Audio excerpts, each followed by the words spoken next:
जय श्री कृष्ण। अध्याय 4 दिव्य ज्ञान।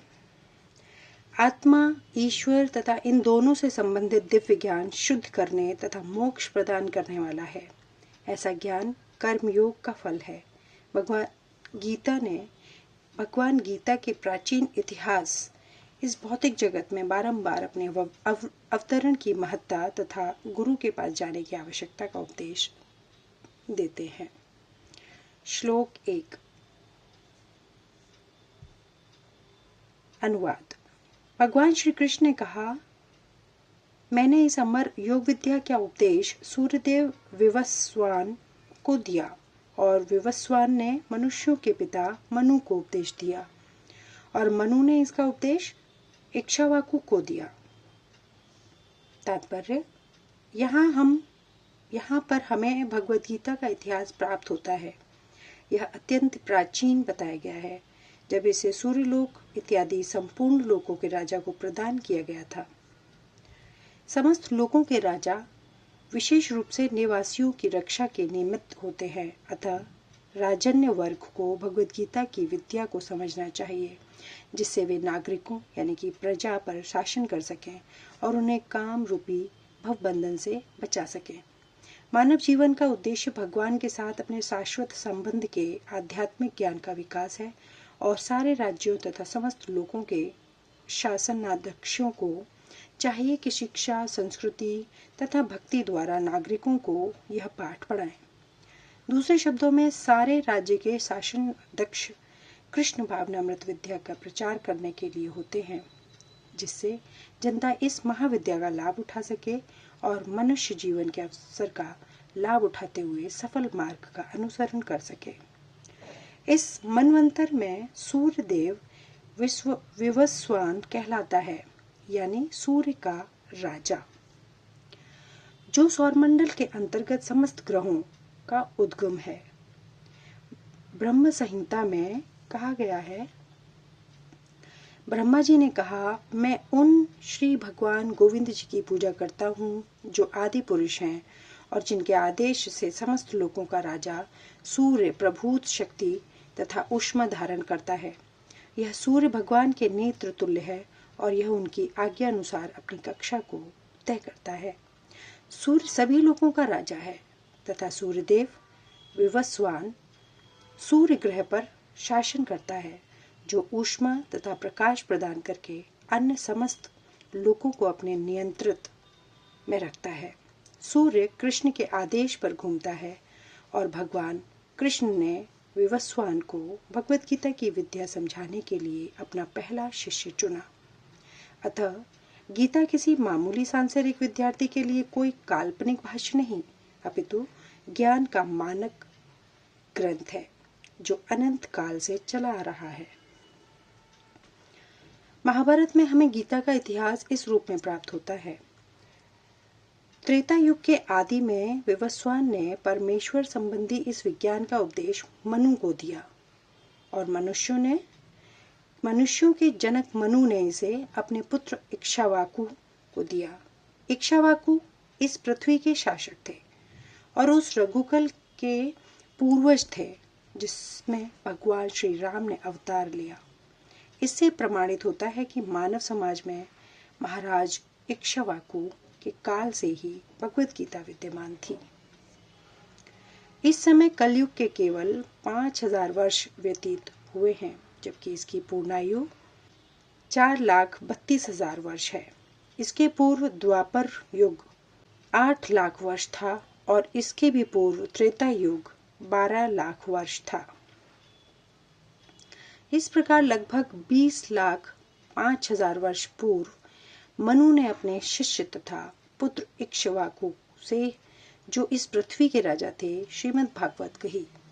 वर्तमान मनु की आयु लगभग 30 करोड़ 53 लाख वर्ष अनुमानित की जाती है, जिसमें से 12 करोड़ 4 लाख वर्ष बीत चुके हैं। यह मानते हुए कि मनु के जन्म के पूर्व भगवान ने अपने शिष्य सूर्यदेव विवस्वान को गीता सुनाई। मोटा अनुमान यह है कि गीता कम से कम 12 करोड़ 4 लाख वर्ष पहले कही गई और मानव समाज में यह 20 लाख वर्षों से विद्यमान रही। इसे भगवान ने लगभग 5000 वर्ष पूर्व अर्जुन से पुनः कहा।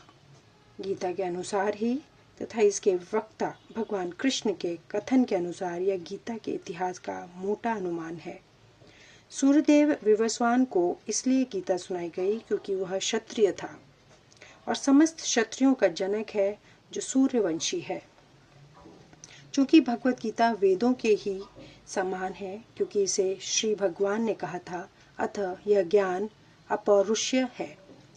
चूंकि वैदिक आदेशों को यथा रूप में बिना किसी मानवीय विवेचना के स्वीकार किया जाता है, फलतः गीता को भी किसी सांसारिक विवेचना के बिना स्वीकार किया जाना चाहिए। संसारी तर्की कजन अपनी अपनी विधि से गीता के विषय में चिंतन कर सकते हैं, किंतु यह यथारूप भगवत गीता नहीं है। अतः भगवत गीता को गुरु परंपरा से यथारूप में ग्रहण करना चाहिए। यहाँ पर यह वर्णन हुआ है कि भगवान ने इसे सूर्यदेव से कहा। सूर्य ने अपने पुत्र मनु से और मनु ने अपने पुत्र इक्ष्वाकु से कहा। श्लोक 2 अनुवाद। इस प्रकार यह परम विज्ञान गुरु परंपरा द्वारा प्राप्त किया गया है और राज ऋषियों ने इसी विधि से इसे समझा, किंतु कालक्रम में यह परंपरा छिन्न हो गई, अतः यह विज्ञान यथारूप में लुप्त हो गया लगता है। तात्पर्य। यहाँ स्पष्ट कहा गया है कि गीता विशेष रूप से राज ऋषियों के लिए थी क्योंकि वे इसका उपयोग प्रजा के ऊपर शासन करने में करते थे। निश्चय ही भगवत गीता कभी भी आसुरी पुरुषों के लिए नहीं थी, जिनसे किसी को भी इसका लाभ न मिलता और जो अपनी अपनी सनक के अनुसार विभिन्न प्रकार की विवेचना करते। अतः जैसे ही असाधु भाष्यकारों के निहित स्वार्थों से गीता का मूल उद्देश्य उच्छिन्न हुआ, वैसे ही पुनः गुरु परंपरा स्थापित करने की आवश्यकता प्रतीत हुई। 5000 वर्ष पूर्व भगवान ने स्वयं देखा कि गुरु परंपरा टूट चुकी है, अतः उन्होंने घोषित किया कि गीता का उद्देश्य नष्ट हो चुका है। इसी प्रकार इस समय गीता के इतने संस्करण उपलब्ध हैं, विशेषतः अंग्रेजी में, कि उनमें से प्राय सभी प्रमाणिक गुरु परंपरा के अनुसार नहीं है। विभिन्न संसारी विद्वानों ने गीता की असंख्य टीकाएं की हैं, किंतु वे प्राय सभी श्री कृष्ण को स्वीकार नहीं करते। यद्यपि वे कृष्ण के नाम पर अच्छा व्यापार चलाते हैं। यह आसुरी प्रवृत्ति है क्योंकि असुरगण ईश्वर में विश्वास नहीं करते, वे केवल परमेश्वर के गुणों का लाभ उठाते हैं। अतएव अंग्रेजी में गीता के एक संस्करण की नितांत आवश्यकता थी जो परंपरा गुरु परंपरा से प्राप्त हो। प्रस्तुतः प्रयास इसी आवश्यकता की पूर्ति के उद्देश्य से किया गया है। भगवत गीता यथारूप मानवता के लिए महान वरदान है, किंतु यदि इसे मानसिक चिंतन समझा जाए तो उस समय यह समय का अपव्यय होगा। श्लोक 3 अनुवाद। आज मेरे द्वारा वही यह प्राचीन योग यानी परमेश्वर के साथ अपने संबंध का विज्ञान तुमसे कहा जा रहा है, क्योंकि तुम मेरे भक्त तथा मित्र हो, अतः तुम इस विज्ञान के दिव्य रहस्य को समझ सकते हो। तात्पर्य। मनुष्यों की 2 श्रेणियां हैं, भक्त तथा असुर। भगवान ने अर्जुन को इस विद्या का पात्र इसलिए चुना क्योंकि वह उनका भक्त था, किंतु असुर के लिए इस परम गुरु विद्या को समझ पाना संभव नहीं है। इस परम ज्ञान ग्रंथ के अनेक संस्करण उपलब्ध हैं। इनमें से कुछ भक्तों की टीकाएं और कुछ असुरों की। जो टीकाएं भक्तों द्वारा की गई हैं वे वास्तविक हैं, किंतु जो असुरों द्वारा की गई हैं वे व्यर्थ हैं। अर्जुन श्री कृष्ण को भगवान के रूप में मानता है, अतः जो गीता भाष्य अर्जुन के पदचिन्हों का अनुसरण करते हुए किया गया है वह इस परम विद्या के पक्ष में वास्तविक सेवा है। किंतु असुर भगवान कृष्ण को उस रूप में नहीं मानते। वे कृष्ण के विषय में तरह तरह की मनगढ़ंत बातें करते हैं और वे कृष्ण के उपदेश मार्ग से सामान्य जनता को गुमराह करते रहते हैं। ऐसे कुमार्गों से बचने के लिए यह एक चेतावनी है। मनुष्य को चाहिए कि अर्जुन की परंपरा का अनुसरण करे और श्रीमद् भगवत गीता के इस परम विज्ञान से लाभान्वित हो। श्लोक 4। अनुवाद।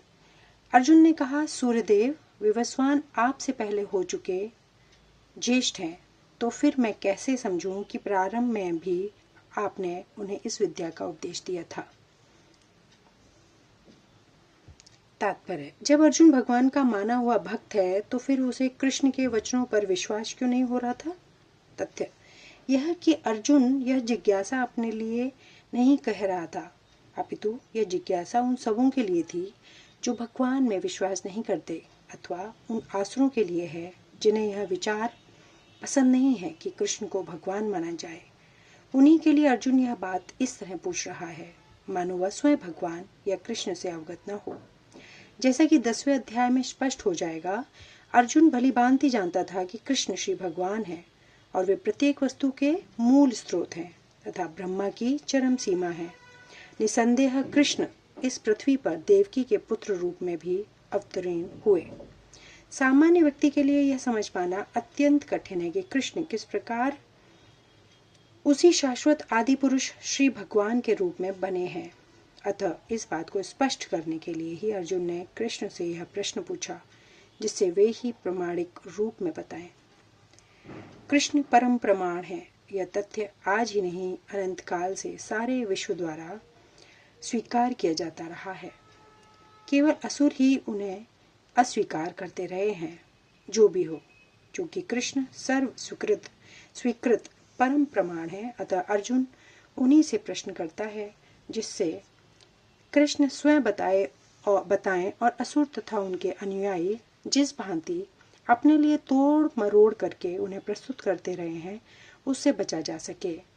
यह प्रत्येक व्यक्ति के लिए आवश्यक है कि अपने कल्याण के लिए वह कृष्ण विद्या को जाने। अतः जब कृष्ण स्वयं अपने विश्व में बोल रहे हैं तो यह सारे विश्व के लिए शुभ है। कृष्ण द्वारा दी गई ऐसी व्याख्याएं असुरों को भले ही विचित्र लगें, क्योंकि वे अपने ही दृष्टिकोण से कृष्ण का अध्ययन करते हैं, और किंतु जो भक्त हैं वे साक्षात कृष्ण द्वारा उच्चरित वचनों का हृदय से स्वागत करते हैं। भक्तगण कृष्ण के ऐसे प्रामाणिक वचनों की सदा पूजा करेंगे, क्योंकि वे लोग अपने विषय में अधिकाधिक जानने के लिए उत्सुक रहते हैं। इस तरह नास्तिक गण को कृष्ण को सामान्य व्यक्ति मानते हैं, वे भी कृष्ण को अति मानव, सच्चिदानंद विग्रह, दिव्य, त्रिगुणातीत तथा दिक्काल के प्रभाव से परे समझ सकेंगे। अर्जुन की कोटि के श्री कृष्ण भक्त को कभी भी श्री कृष्ण के दिव्य स्वरूप के विषय में कोई भ्रम नहीं हो सकता। अर्जुन द्वारा भगवान के समक्ष ऐसा प्रश्न उपस्थित करने का उद्देश्य उन व्यक्तियों की नास्तिकतावादी प्रवृत्ति को चुनौती देना था जो कृष्ण को भौतिक प्रकृति के गुणों के अधीन एक सामान्य व्यक्ति मानते हैं। श्लोक 5। अनुवाद। श्री भगवान ने कहा, तुम्हारे साथ मेरे अनेकानेक जन्म हो चुके हैं, मुझे तो उन सब का स्मरण है, किंतु हे पर तब तुम्हें अब उनका स्मरण नहीं रह सकता है। तात्पर्य, ब्रह्मा संहिता में हमें भगवान के अनेकानेक अवतारों की सूची प्राप्त होती है। उसमें कहा गया है, मैं उन आदि पुरुष श्री भगवान गोविंद की पूजा करता हूँ जो अद्वैत, अच्युत तथा अनादि है। यद्यपि अनंत रूपों में उनका विस्तार है, किंतु तो भी वे आद, पुरातन तथा नित्य नव यौवन युक्त रहते हैं।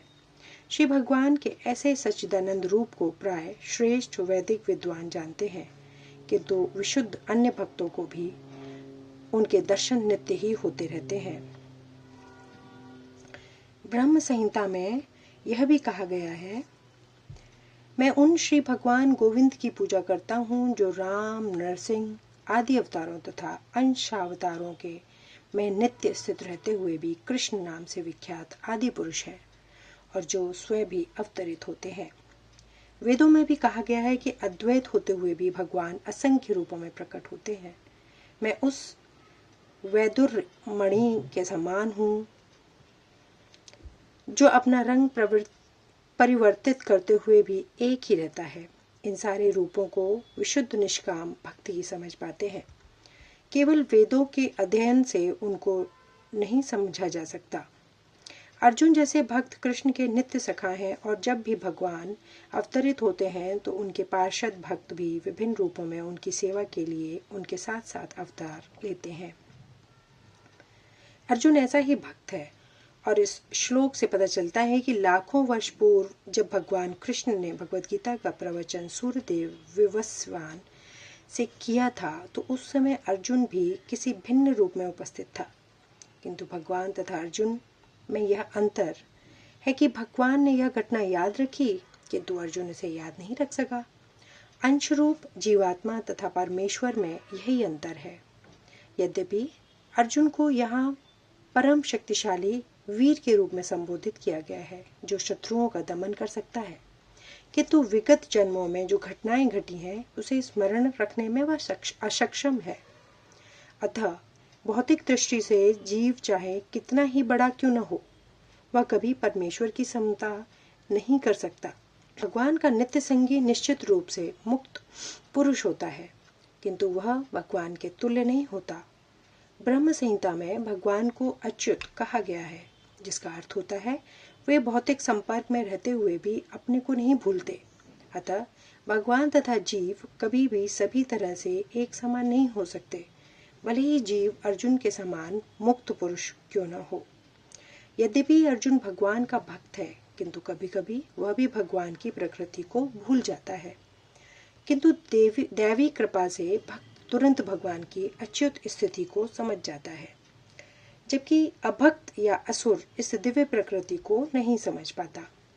फलस्वरूप गीता के विवरण आसुरी मस्तिष्कों में नहीं चढ़ पाते। कृष्ण को लाखों वर्ष पूर्व संपन्न कार्यों की स्मृति बनी हुई है, किंतु अर्जुन को स्मरण नहीं है। यद्यपि अर्जुन तथा कृष्ण दोनों ही शाश्वत स्वभाव के हैं। यहाँ पर हमें यह भी देखने को मिलता है कि शरीर परिवर्तन के साथ साथ जीवात्मा सब कुछ भूल जाता है, किंतु कृष्ण सब स्मरण रखते हैं क्योंकि वे अपने सच्चिदानंद शरीर को बदलते नहीं। वे अद्वैत हैं, जिसका अर्थ है कि उनके शरीर तथा उनकी आत्मा में कोई अंतर नहीं है। उनसे संबंधित हर वस्तु आत्मा है, जबकि बुद्ध जीव अपने शरीर से भिन्न होता है। चूंकि भगवान के शरीर तथा आत्मा अभिन्न है, अतः उनकी स्थिति तब भी सामान्य जीव से भिन्न बनी रहती है जब वे भौतिक स्तर पर अवतार लेते हैं। असुर गण भगवान की इस दिव्य प्रकृति से ताल में नहीं बैठा पाते, जिसकी व्याख्या अगले श्लोक में भगवान स्वयं करते हैं। श्लोक 6 अगले वीडियो में। धन्यवाद। जय श्री कृष्ण।